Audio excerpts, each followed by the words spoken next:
Why don't people work on their goals and high payoff activities? Talked about it a little bit earlier. Crisis mode management. Does this sound familiar? Do first, manage second. Communicate third. And if we have time, maybe plan and set goals, right? Does that ever describe your day? Yeah, you better believe it. Guess what? This describes most people's business lives and most people's personal lives. Most people. 90% of the people are putting out fires, are in the crisis mode all the time. I mean, that's how I get clients. I just throw out three, are you putting out fires all day long? Is your to-do list longer than your arm? Are you frustrated that you're not achieving your goals? That could pretty much get me at least a conversation with most business owners today. 90% of people are stuck in that crisis mode. Only 10% are proactive. The other 90% are reactive. So you have to figure out, hey, where am I in that picture? Now, what are the results of crisis mode management? If you're in crisis all the time, what do you think are some of the results in your organization? Yeah, I guess we can kind of look at the present economy we're in. That's what, you've got financial disasters, chaos, uncertainty. Are we living in a time of uncertainty? Yeah, you better believe it. Peter Drucker said, the best way to predict the future is to create the future.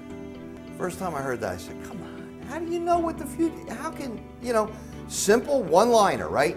But guess what? How true is it?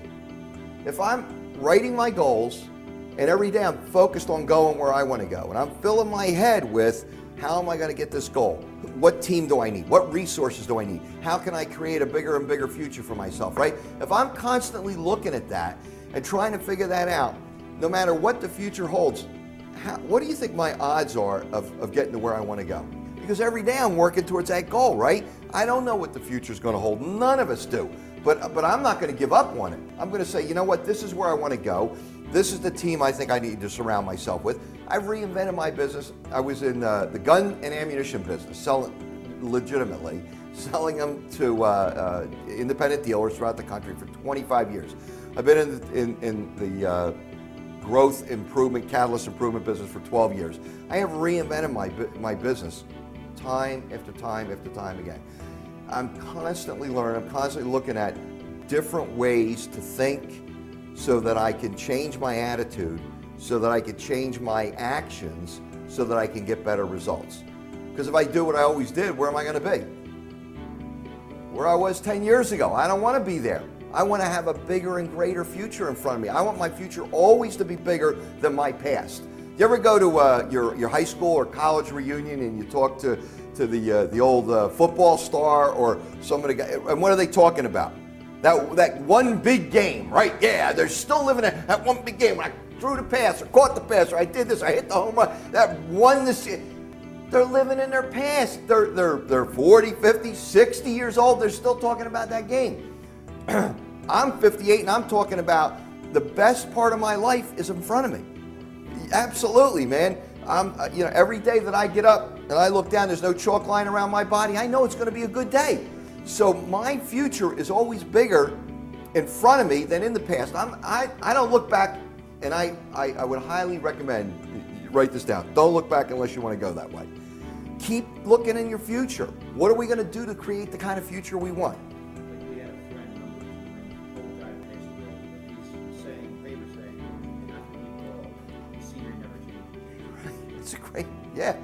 And what a profound statement that is. If you're not the lead dog, the scenery doesn't change, and that's true. And I'm sure we all have friends and relatives and people we know that every time you see them, they're not the lead dog, and they're talking about the same thing. It's like you could pause, like on the TV. Yeah, exactly. 3 years later. Yeah, right. You didn't miss anything, right? Hey, how you been? The same story over and over. It's like, oh man, I can't do that. I can't take that because we have God-given abilities and talents that we tap about. Psychologists say we barely tap 10 to 15% of our potential. So we got a lot of potential to go around. If we can get rid of stuff like crisis mode management and get out of being in a crisis all the time, then that'll help free us up for the more important activities.